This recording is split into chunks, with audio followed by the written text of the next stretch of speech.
Hey friends, and welcome back to Sewing from Scratch. We're talking about upcycling. If you want to learn how to upcycle, I've got a few awesome ideas to get you started. Let's go.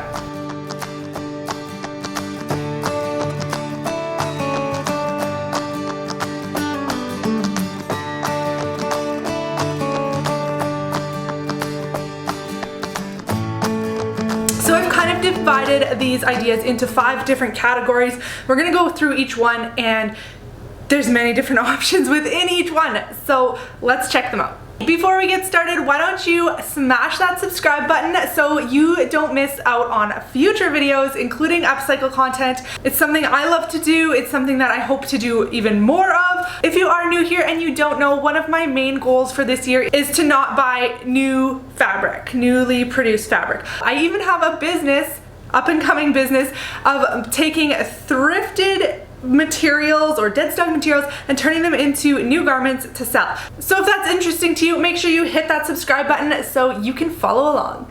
And if you like this video, give it a thumbs up. If you're here, you're obviously looking to upcycle, so let's get you reducing and reusing today. All right, so the first category we're going to talk about is probably the easiest one, and that's just taking a piece, okay, scratch that, they're all easy. Take a piece of a garment or a blanket or whatever, and you turn it into something using the whole piece or using elements from that piece. And what I mean by this is like this example here. I'm using this sweater to make some mitts, and I'm using the bottom portion here, the bottom of the sweater, to make the bottom of the mitts, the cuffs. You've probably seen this around the internet. It's super easy. All you have to do is place your hand on there, trace around it. Don't forget to add a little bit extra for your seam allowance. I recommend 1/4 to 3/8 of an inch, and then sew around that, and boom, your mitts are complete. Make yourself a matching toque from the rest of the sweater and you have a complete set. Another thing I've seen is using things like arms, sweater arms or pant legs to make stuffed animals. This is super cute, super easy. I've seen it used to make decor, like you've probably seen the sweater pumpkins. There's all kinds of ideas you can use to use actual elements of the garment to make new things. I've even made pillows out of pant legs. I've seen some really cool tutorials where you take a long sleeve shirt or sweater, you just put a pillow in there and then tie the sweater around it, and you have a nice little pillow cover. You could also use elements from jeans. So maybe you have a whole bunch of jeans and you cut down the thick flat felled seams on the side and you make something really cool out of that. Maybe like a braided rug or something really, really unique. Embrace the garment, take the elements that you love out of it and make something really neat. The next category we're going to talk about, these are all just easy. Okay, I'm just gonna scrap that word from the categories because they're all easy.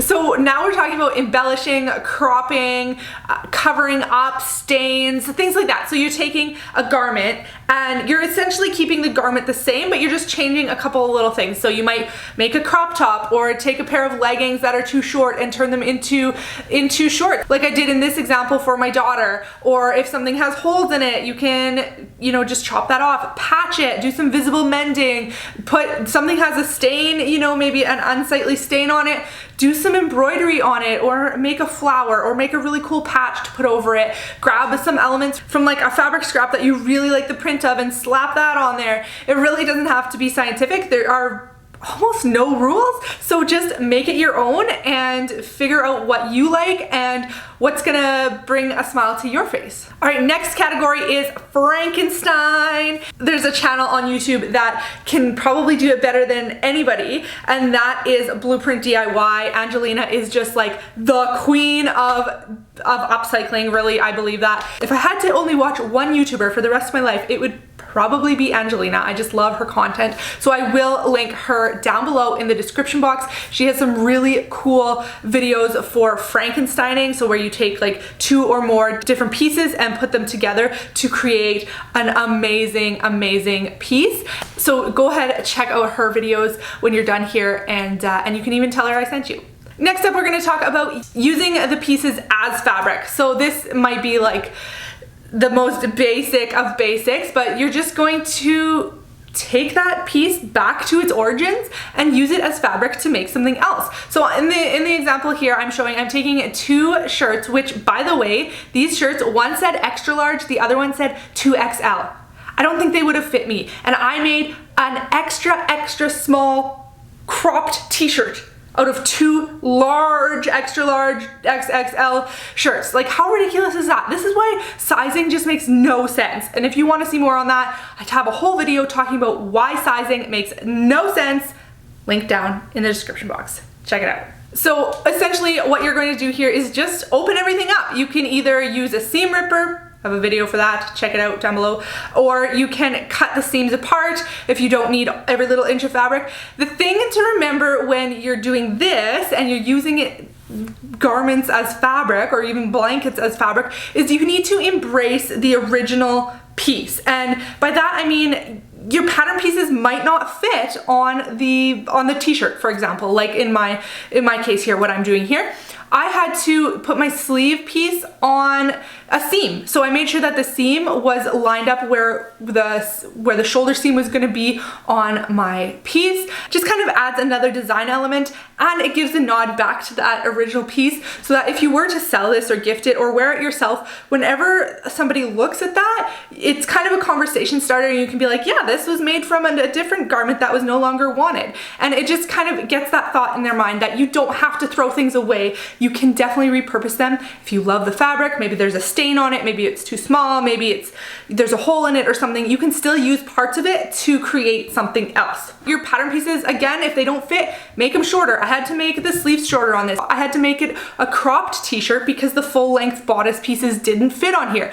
I wanted to keep the original hem, so I didn't have to make my own hem on this. It ended up being a really quick sew because I didn't have to hem it. The one thing to remember if you are keeping details like that is when you do sew the side seams together, if you're using a serger, you're gonna have to hide that serger tail back up in the seam. It won't get covered when you do the hem, and you kind of really want to make sure that you line those hems up as close as you can. So what I'm trying to say is get creative and also embrace those original garments. Make sure that you're honoring them, I guess, in a way by keeping some of those original details, or not. Maybe you just have enough fabric there to open it all up and have all your pattern pieces fit perfectly. Maybe it's a big blanket, maybe it's a sheet, maybe it's a tablecloth, and you don't need to worry about that. That is fine. Totally get it. I love that, but I also love when little bits of the original garments are in the new garment. It just makes it, I don't know, maybe just a little more original. And lastly, we're gonna talk about scraps. So yeah, you're gonna have scraps when you're making. I know we're all trying to kind of reduce and reuse, but through that and through upcycling, there are going to be scraps of something. Even if it's just thread tails, you are gonna have scraps. So I wanted to share a few ideas on what you can do with those upcycled scraps. So of course, there are scrap busters. I have quite a few videos on my channel about scrap busters. They'll be linked down in the description box for you to check out at the end of this video. But you can also do other things like make embellishments, make a little patch, or make a fabric flower to stick over a stain or something like that. You can do any kind of little embellishment, or maybe it's an applique or something else like that. You could also use your scrap fabrics to make greeting cards or a piece of artwork. You know, draw out a silhouette and then glue your fabric in different colors, however you want. Maybe you make a rainbow, maybe you make a person's face where you have certain skin tone colors on the face part and then you use different color, maybe brown or something for the hair, and you use a nice blue for the shirt. You can make really beautiful artwork out of fabric, and I think that is probably something I will be doing this year. And lastly, I just want to say you can also use it for stuffing. I made my daughter some Goldilocks and the Three Bears little stuffies for Christmas, and I used a lot of my scraps from my serger tails or from my scrap bin. I just made a big poof. If you follow me on Instagram, you've seen that, a floor poof, Closet Core Patterns. I'll link it below. It's all filled with scraps, and it's probably 40 pounds, maybe more. And I still have more scraps, but that was a great way to get rid of scraps that are kind of too small to like make a substantial something out of. Kind of my rule is if it's smaller than a pocket piece, then I chuck it into a different bin, and that's used for stuffing. Thank you so much for watching and staying to the end of this video. I hope it was helpful. If it was, make sure you give it a big thumbs up and hit that subscribe button so I can see you in the next video. I would love to see what you make with your upcycled creations, so tag me on Instagram so I don't miss them. Thanks again, and I'll see you in the next video. Bye!